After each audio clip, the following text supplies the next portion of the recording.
If you look around the world, you see enormous amounts of education innovation taking place. There is no shortage of innovations at classroom level, new technologies, the emerging private sector. There's an enormous amount of innovation taking place.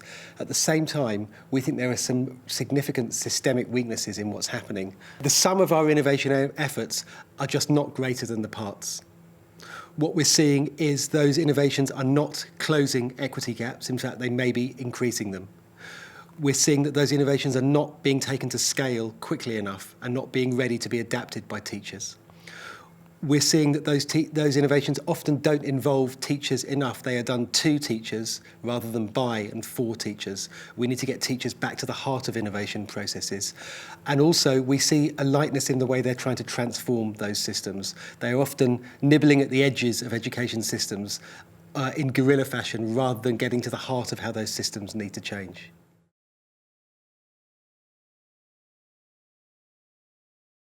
We need to work towards systems of innovation that are long-term in focus, centred on equity, powered by teachers, but also very humanising in their approach. We think we need to put teachers at the heart of the innovation process again. One way to do that is really think about the skills, the innovation skills that teachers might need through their careers, from when they start as student teachers throughout their careers. And we think there's a case to do that for all education systems. We think there's a significant role for the state, whether that's the local state or the local government or national government, in terms of being a curator of innovation processes, not a controller, but a curator. That means really developing an ecosystem of innovations that are out there, whether it's from the private sector, whether it's from the NGOs or the public sector, and making the most of those innovations.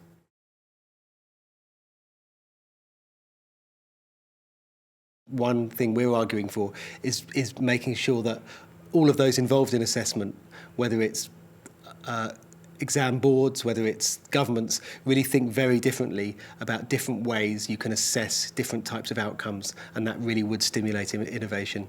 Similarly, we think that new types of curriculum design need to be at the heart of this. So we're calling for governments around the world to really make sure there is space at a local level for local curriculum design, and then you put teachers in charge of that process, but importantly, in negotiation with their community. They work with local businesses and local communities to define the curriculum that suits their own local context and needs.